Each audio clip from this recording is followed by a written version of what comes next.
안녕하세요. 직장인 여러분이 퇴직 시 받는 퇴직금에 중요한 소식이 있습니다.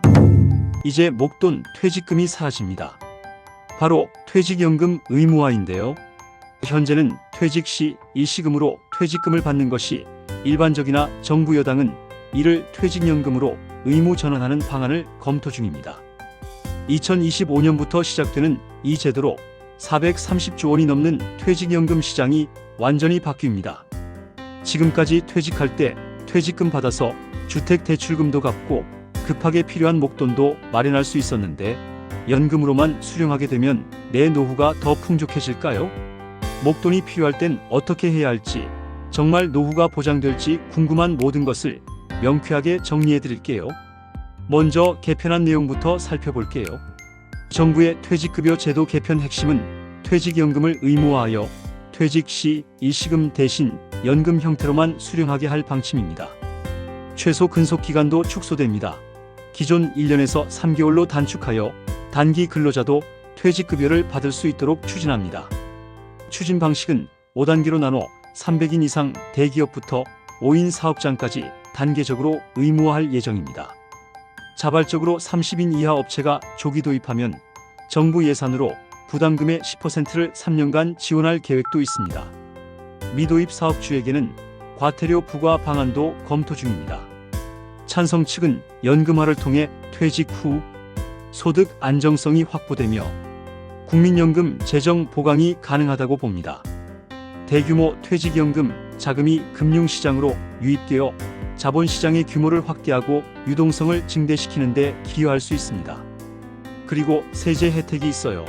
과세 이연으로 연금 수령 시 세금 감면 등 다양한 세제 혜택이 있어요. 반대 측은 중소형 세기업의 부담 가중 가능성을 듭니다. 영세 사업자들의 현금 유동성 악화와 대응력 저하를 우려합니다. 단기 근로자에게도 퇴직급여가 의무화되면 사실상 임금 인상 효과가 있다고 봅니다. 또한 퇴직금만 받고 옮기는 단기 근무 행태도 늘 수 있습니다. 그러나 퇴직연금 의무화가 매년 임금 체불액의 40%에 달하는 퇴직급여 체불 고리를 끊을 수 있을지 주목됩니다. 노동계는 노후 소득 보장과 체불 방지를 위해 연금 의무화를 원칙적으로 환영하면서 일시금이 필요할 때 대체융자 방안이 필요하다고 말합니다. 기업은 의무화 방향성은 맞지만 영세 사업장의 어려움을 가중시킬 수 있고 지급 기준을 3개월로 단축하면 중소기업의 재무 부담이 크다는 우려를 표하고 있습니다. 정부는 단계적으로 도입하고 소규모 기업에 대한 보조금 지원도 검토 중입니다. 한 고용노동부 관계자는 퇴직연금을 의무화해도 개인이 일하고 받은 임금이기 때문에 중도 인출을 완전히 막을 순 없으며 세제 혜택을 통해 가입을 유도할 것이라고 전했습니다. 현행 제도와 변경 추진 내용을 한눈에 비교해 볼 수 있도록 표로 요약 정리해 보았습니다. 왜 지금 퇴직연금을 의무화해야 할까요? 먼저 현실을 볼까요? 기업 도산으로 퇴직금 못 받은 근로자가 연간 수만 명입니다. 퇴직금 중간 정산 후 생활비로 사용하는 분들이 80% 이상입니다. 국민연금만으론 노후 생활비의 40%만 보장될 뿐입니다.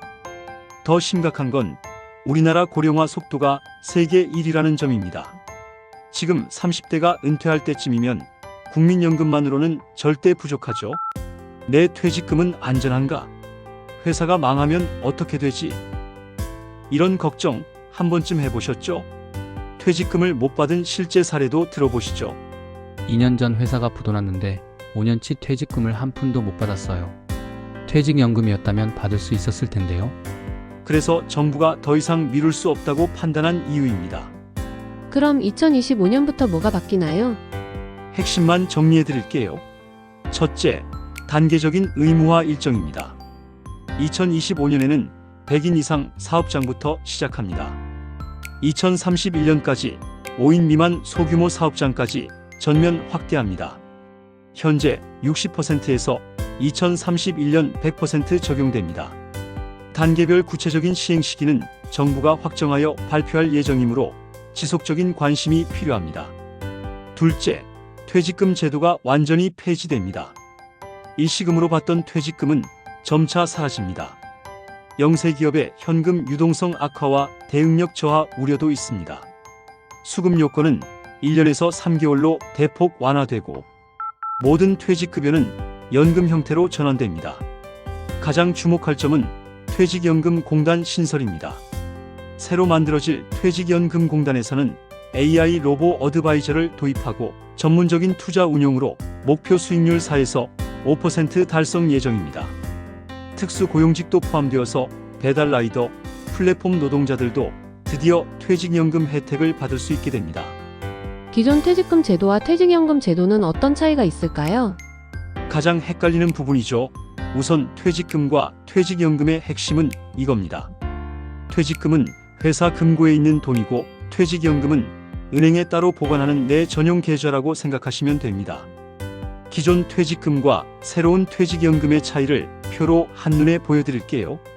퇴직연금은 회사가 퇴직급여를 금융기관에 의무적으로 적립하기 때문에 회사의 재정 상태와 관계없이 근로자의 퇴직급여가 안전하게 보호됩니다.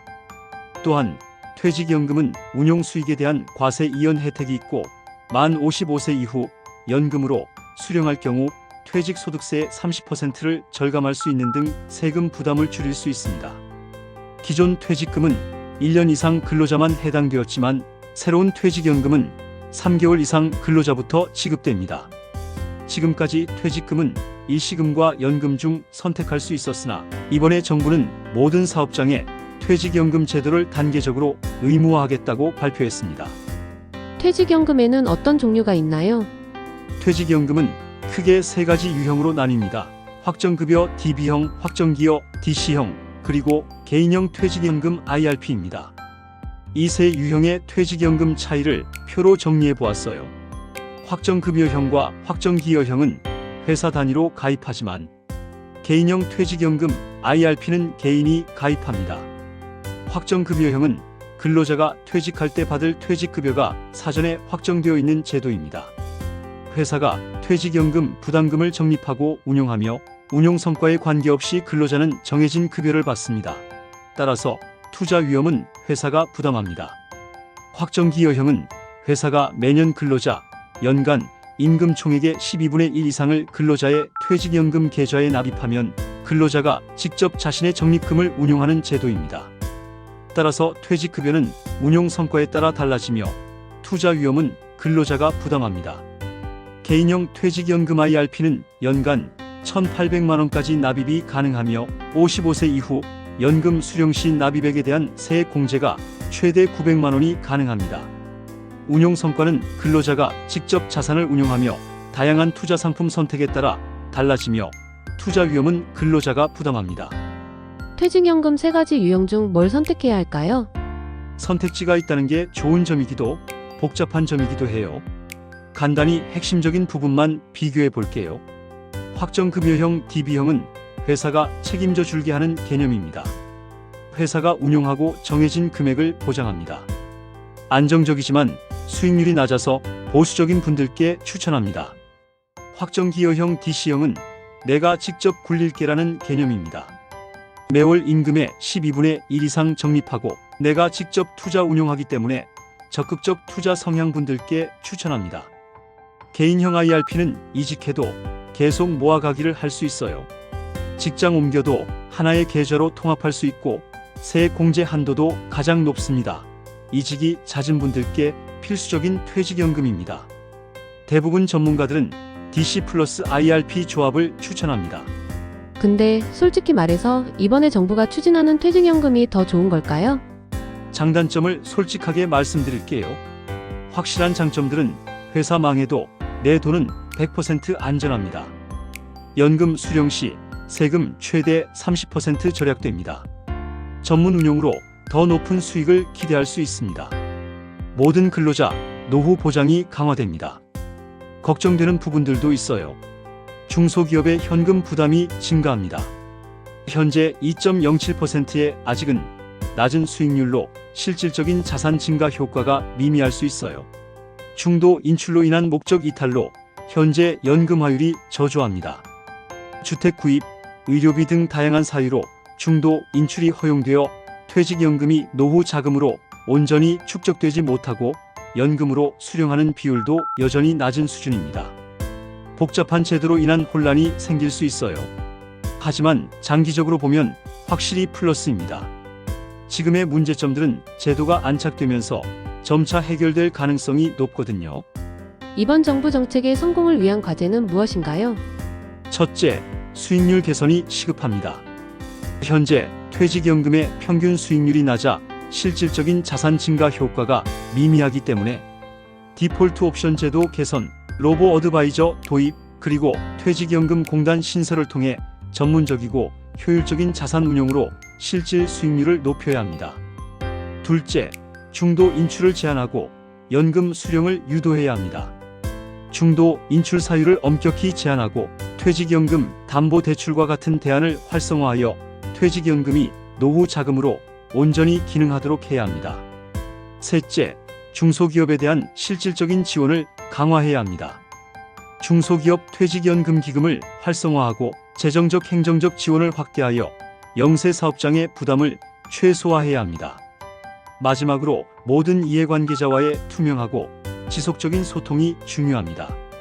노동계, 사용자 단체, 금융기관 등과의 폭넓은 논의를 통해 합의를 도출하고 정책의 수용성을 높여야 합니다. 그럼 우리가 지금 당장 준비해야 할 것들이 무엇이죠?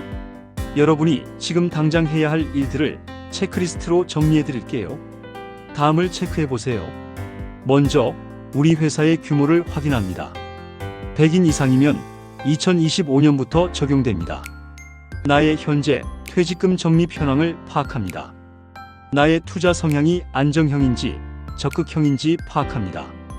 IRP 계좌가 없다면 세액 공제 혜택이 있는 IRP 계좌 개설을 검토합니다. 그리고 투자를 위한 금융상품 비교 연구를 시작합니다. 퇴직연금 의무화는 단순히 제도를 바꾸는 것을 넘어 우리 사회의 노후 소득 보장 체계를 근본적으로 재편하는 중요한 전환점입니다. 이 정책이 성공적으로 안착하여 모든 근로자가 안정적인 노후를 맞이할 수 있도록 우리 모두의 지속적인 관심과 노력이 필요합니다. 퇴직연금 의무화에 대한 여러분의 생각을 댓글로 적어주세요. 오늘 영상이 여러분의 궁금증을 해소하는 데 도움이 되었다면 구독, 좋아요도 눌러주세요. 감사합니다.